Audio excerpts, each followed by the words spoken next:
Mulai ya. Oke, Assalamualaikum warahmatullahi wabarakatuh.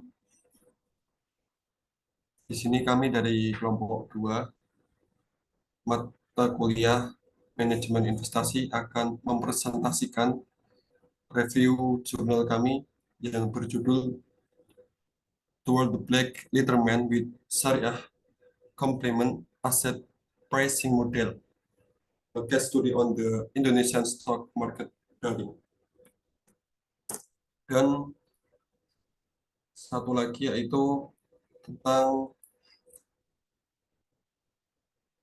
eh,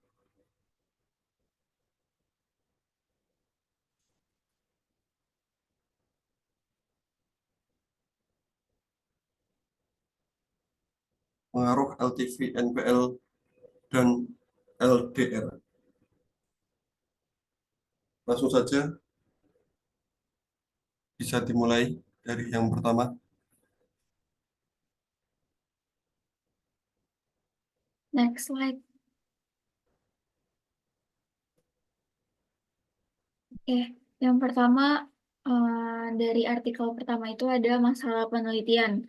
Masalah dalam penelitian ini adalah bagaimana memodifikasi model Black Leaderman atau BL agar sesuai dengan prinsip syariah, menggunakan syariah compliant capital asset pricing model yang menggantikan tingkat suku bunga bebas resiko dengan tingkat inflasi. Yang kedua, bagaimana kinerja portofolio berbasis syariah dibandingkan dengan model portofolio konvensional, seperti mean variance dan BLCAM, terutama selama krisis keuangan akibat pandemi COVID-19. Selanjutnya, terdapat literatur review dan hipotesis.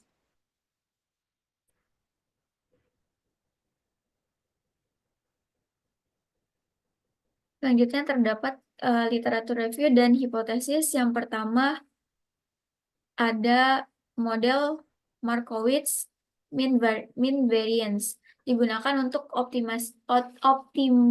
optimasi portofolio dengan tujuan memaksimalkan returns pada tingkat resiko tertentu. Yang kedua ada model Black Leaderman atau BL, menggabungkan return equilibrium pasar dengan pandangan investor untuk menghasilkan ekspektasi return baru. Terus yang ketiga ada prinsip investasi syariah, yaitu menghindari riba, gharar, ketidakpastian, maisir atau spekulasi, dan pendapatan haram. Dan terakhir ada syariah compliant capital asset pricing model, yaitu alternatif dari CAM yang menggantikan tingkat suku bunga dengan inflasi agar sesuai prinsip syariah. Next.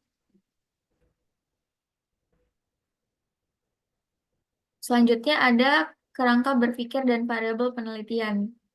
Di sini kerangka berpikirnya, penelitian ini mengembangkan model BL scam, apa sih BL SCAPM sebagai alternatif model BL konvensional dengan prinsip syariah.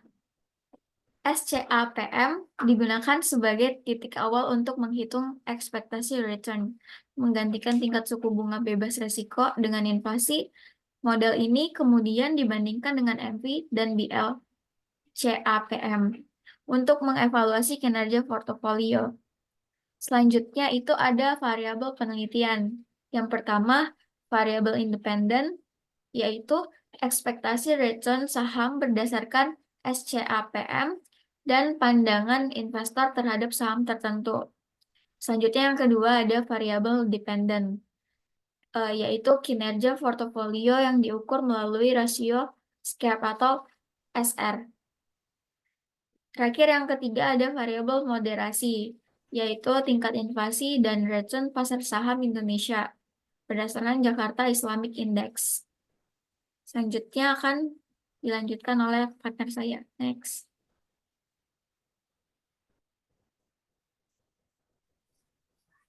Selanjutnya yaitu ada metode penelitian. yaitu return bulanan indeks dari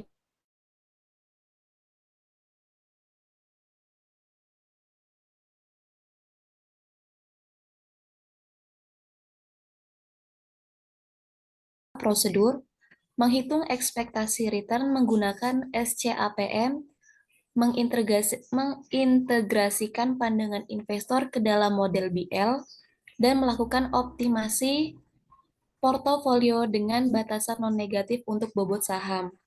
Lalu ada analisis, perbandingan kinerja portofolio menggunakan rasio Sharpe antara BLSCAPM, MV, dan BLCAPM sebelum dan selama pandemi COVID.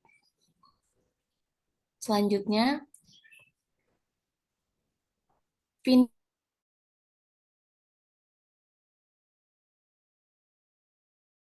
kinerja 3 model portofolio, di mana yaitu ada BLCAPM, model BLSCAPM terbukti memiliki kinerja terbaik berdasarkan rasio Sharpe yang paling tinggi, di mana semakin tinggi rasio Sharpe, semakin baik kinerja suatu investasi. Di sini dibuktikan dengan bobot rasio Sharpe sebesar 0,618. Di sini selama pandemi COVID-19, kerugian portofolio BLSCAPM lebih kecil dibandingkan model referensi lainnya. Lalu ada keunggulan model BLSCAPM, di mana menggunakan prinsip syariah, lalu tahan selama masa krisis.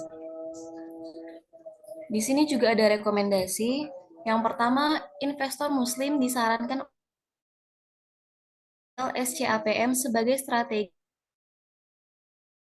karena ketahanannya terhadap krisis. Penelitian lanjutan dapat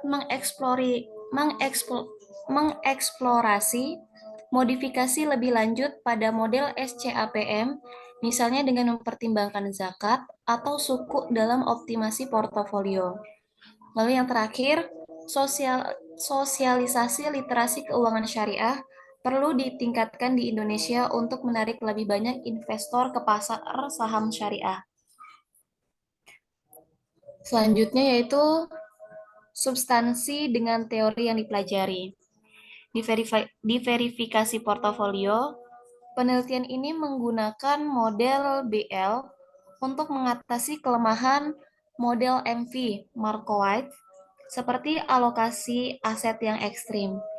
Diversifikasi yang lebih baik melalui BLSCAPM menunjukkan relevansi dengan prinsip dasar manajemen risiko dalam teori keuangan. Pengukuran kinerja portofolio menggunakan rasio SR untuk mengevaluasi efisiensi risiko portofolio yang merupakan manajemen keuangan untuk menilai alternatif tingkat bebas risiko. Tingkat suku bunga bebas risiko digantikan oleh tingkat inflasi. Hal ini mencerminkan adaptasi teori keuangan konvensional agar sesuai dengan prinsip Islam yang menolak riba.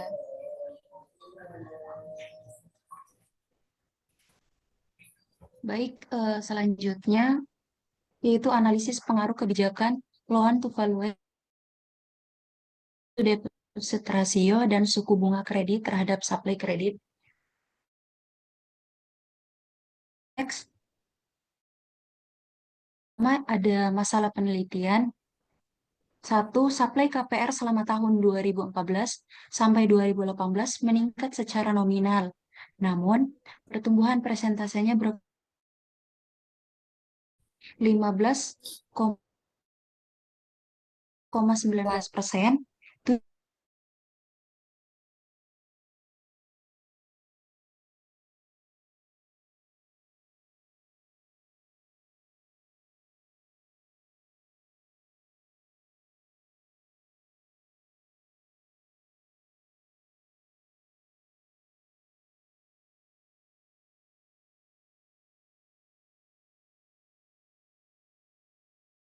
2014 sampai 2018 dari 108,86% menjadi 103,49%.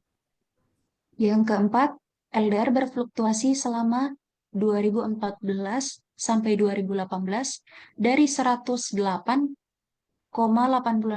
menjadi 103,49%. Penelitian ini bertujuan untuk menganalisis pengaruh kebijakan loan to value, non-performing loan, loan to deposit ratio, dan suku bunga kredit terhadap suplai kredit pemilikan rumah pada Bank Tabungan Negara.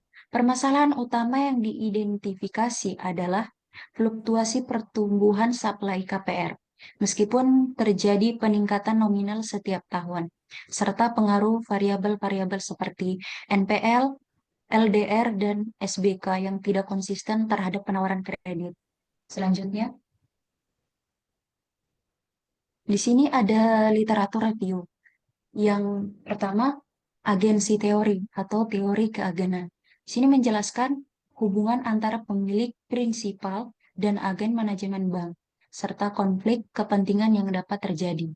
Yang kedua, teori penawaran kredit, yaitu mengacu pada model Melitz dan Pardue pada tahun 1973, yang menyatakan bahwa penawaran kredit dipengaruhi oleh suku bunga kredit, biaya deposito, dan ketentuan cadangan bank. Yang ketiga, kebijakan makroprudensial. Kebijakan yang diterapkan oleh Bank Indonesia untuk menjaga stabilitas sistem keuangan termaksud kebijakan LTV. Selanjutnya, di sini ada hipotesisnya. Yang pertama, LTV berpengaruh signifikan terhadap suplai KPR. Yang kedua, NPL berpengaruh signifikan terhadap suplai KPR. Yang ketiga, LDR berpengaruh signifikan terhadap suplai KPR. Yang keempat, SBK berpengaruh signifikan terhadap suplai KPR. Dan yang kelima, LTV, NPL, LDR, dan SBK secara simultan berpengaruh terhadap suplai KPR. Selanjutnya akan dilanjutkan oleh rekan saya. Kemudian ada kerangka berpikir variabel penelitian. Kerangka berpikir penelitian ini menyusun kerangka berpikir bahwa kebijakan LTV, NPL, LDR, dan SBK mempengaruhi suplai KPR baik secara parsial maupun simultan. Model regresi linear berganda digunakan untuk menguji hubungan ini. Kemudian ada variabel penelitian. Yang pertama, variabel independen. LTV, NPL, LDR, dan suku bunga kredit atau SBK. Yang kedua yaitu variabel dependen, menggunakan suplai kredit pemilikan rumah atau KPR. Kemudian metode penelitian ini digunakan yang pertama yaitu data sekunder, time series laporan keuangan triwulan PTN periode 2004 hingga 2018. Yang kedua, sampel yaitu datanya 60 data triwulanan. Kemudian teknik analisis gunakan regresi linear berganda. Selanjutnya temuan dan rekomendasi. Temuan yang pertama yaitu LTV berpengaruh positif signifikan. Koefisiennya 0,956. Kemudian NPL berpengaruh negatif signifikan. Koefisien minus 0,226. Kemudian LDR itu tidak berpengaruh signifikan. Koefisiennya 0,002. SPK-nya berpengaruh negatif signifikan. Koefisien negatif 0,208. Secara simultan, keempat variabel berpengaruh signifikan dengan R kuadrat sebesar 89,57%. Rekomendasi, manajemen bank perlu memperhatikan kebijakan LTV karena berpengaruh signifikan terhadap pertumbuhan. Tetap harus selektif kredit untuk menjaga. Penelitian selanjutnya dapat menambah variabel internal, CAR, NIM, BOBO, dan eksternal seperti inflasi pertumbuhan.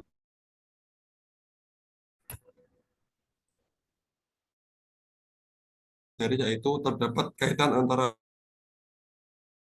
dikaji dengan teori-teori manajemen keuangan dan investasi yang sudah dipelajari. Salah satunya adalah manajemen risiko dengan analisis pengukuran dan kebijakan LTV merupakan regulator untuk mengelola risiko perbankan. NPL di sisi lain merupakan indikator risiko kredit yang dihadapi oleh bank. Oleh karena itu, pengelolaan manajemen dalam sub atau KPR